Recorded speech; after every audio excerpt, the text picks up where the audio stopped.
নমস্কার বন্ধুরা, কেমন আছেন সবাই? আশা করি ভালোই আছেন।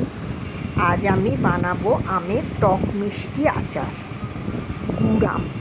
এর জন্য আমি 3টে বড় সাইজের আম খোসা শুদ্ধ আগে ধুয়ে নেবেন, ধুয়ে মুছে শুকনো করে তারপর খোসা শুদ্ধ লম্বা লম্বা করে কেটে নেবেন।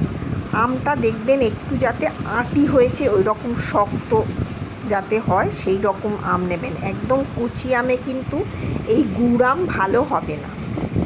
আমটা কাটা হয়ে গেছে। এবার কড়াতে সর্ষের তেল গরম করে আমি ওর মধ্যে 5 ফোড়ন আর 2টো শুকনো লঙ্কা ফোড়ন দেব।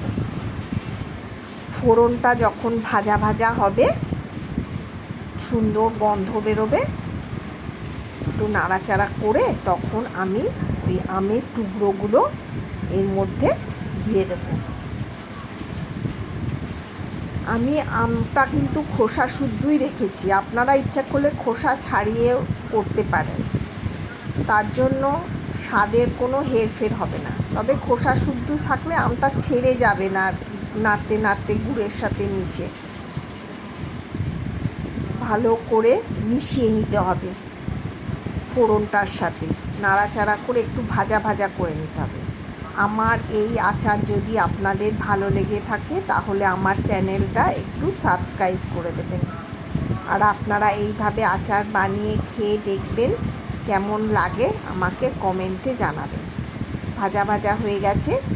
এবার আমি এর মধ্যে গুড়টা দিয়ে দেবো। এখানে কিন্তু আখের গুড় দিয়ে করতে হবে। আমি 3টে বড় আম নিয়েছিলাম, এখানে আমি 300 গ্রাম গুড় দিয়েছি। আমার আমটা একটু টক বেশি ছিল, আপনারা একটু টেস্ট করে দেখে নেবেন। আমটা যদি কম টক থাকে তাহলে গুড়টা আর একটু কম দেবেন।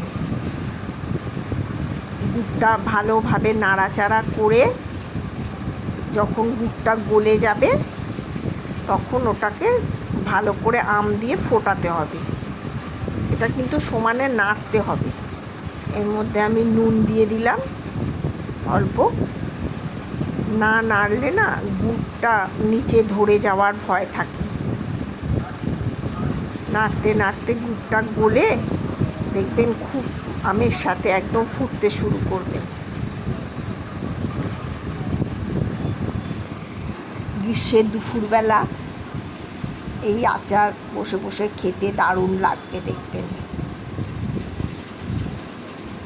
গুড়টা আমার অনেকটাই গলে এসছে।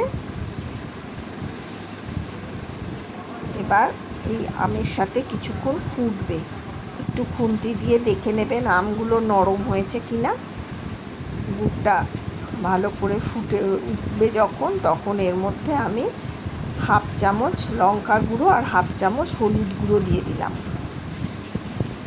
দিয়ে কিছুক্ষণ ফোটার পরে যখন একটু টেনে আসবে আচারটা, এই পর্যায়ে যখন আসবে তখন এর মধ্যে আমি একটা ভাজা মশলা দেব। আমি ধনে, জিরে, মৌরি আর শুকনো লঙ্কা শুকনো খোলায় নেড়ে আধ ভাঙা করে নিয়েছি। এইটা আমি এবার দিয়ে দিচ্ছি। এই ভাজা মশলার গন্ধটা কিন্তু দারুণ লাগবে। এই ভাজা মশলার জন্যই আচারটার টেস্টও দারুণ হয়। এই মশলাটা ভালো করে মিশিয়ে নিয়ে আর একটু ফুটে উঠলেই আমার আচার রেডি হয়ে গেছে। গরমকালে দুপুরবেলা এই আচার খেতে দারুণ লাগবে।